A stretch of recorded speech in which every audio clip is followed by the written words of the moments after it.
একটা drama series নির্মাণে ঠিক কত টাকা ব্যয় হতে পারে? যদি অনুমান করতে বলি তাহলে আপনাদের উত্তর কি হবে? 100 কোটি, 200 কোটি? যদি বলেন 1000 কোটি টাকা তাহলেও আপনাদের ধারণা ভুল। স্ট্রিমিং প্ল্যাটফর্ম অ্যামাজন প্রাইমের web series the rings of পাওয়ারের প্রতি সিজন নির্মাণ ব্যয় হল 4793 কোটি 59,26,800 টাকা বা তারও বেশি। জি, ঠিকই শুনেছেন, বলা হচ্ছে পৃথিবীর সবচেয়ে ব্যয়বহুল সিরিজ এটি। এত কারি টাকা খরচ করে কি স্ট্রিমিং প্ল্যাটফর্মগুলো লাভ করতে পারে?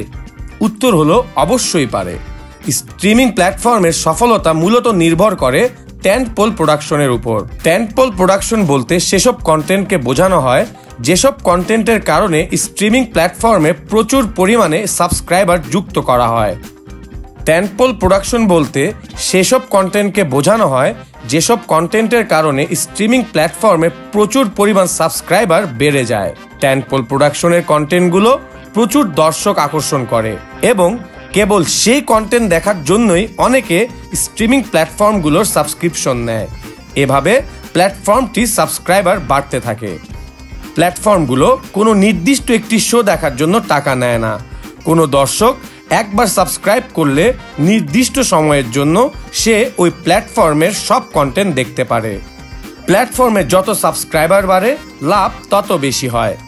কোনো কন্টেন্ট যত সাবস্ক্রাইবার আকর্ষণ করতে পারে সেই অনুযায়ী সেই কন্টেন্ট ততটা মূল্যবান হয়ে ওঠে। ফলে এই ধরনের কন্টেন্ট তৈরি করতে তারা মোটেও কার্পণ্য করে না। 2011 সালে গেম অফ থ্রোনস সিরিজ দিয়ে HBO এই ট্রেন্ড শুরু করে। অ্যামাজন এই প্রতিযোগিতায় নামে তাদের স্ট্রিমিং প্ল্যাটফর্ম অ্যামাজন প্রাইম নিয়ে। 2017 সালে $250 মিলিয়ন দিয়ে জনপ্রিয় fantasy series the lord of the রিংসের টেলিভিশন সত্ত্ব কিনে নেয় তারা। পরে তারা এই সিরিজের prequel the rings of power নির্মাণ করে। এইটি নির্মাণের উদ্দেশ্য ছিল HBO এর জনপ্রিয় সিরিজ গেম অফ থ্রোনসের সঙ্গে পাল্লা দেয়া। এই সিরিজের মাধ্যমে গেম অফ থ্রোনসকে টেক্কা দিতে চেয়েছিল তারা।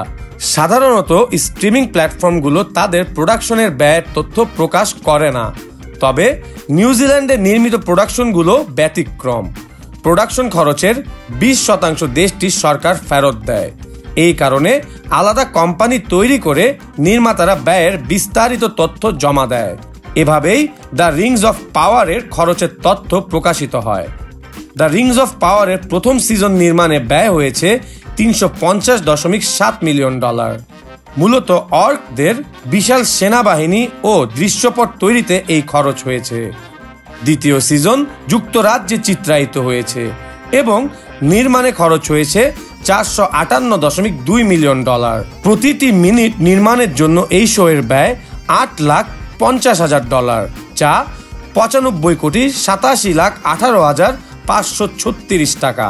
তবে বৈচিত্র্যময় অভিনেতা ও অভিনেত্রীদের কারণে দ্য রিংস অফ পাওয়ার ব্যাপক সমালোচনার মুখোমুখি হয়েছে। শোয়ের বিপুল বাজেটের বিপরীতে দর্শক কম থাকার কারণে এর আর্থিক সফলতা নিয়েও উঠেছে প্রশ্ন। যেখানে গেম অফ থ্রোনস রটেন টমেটোজ ওয়েবসাইটে পেয়েছিল 85% রেটিং, সেখানে বিশ্বের সবচেয়ে ব্যয়বহুল এই সিরিজের রেটিং মাত্র 49%।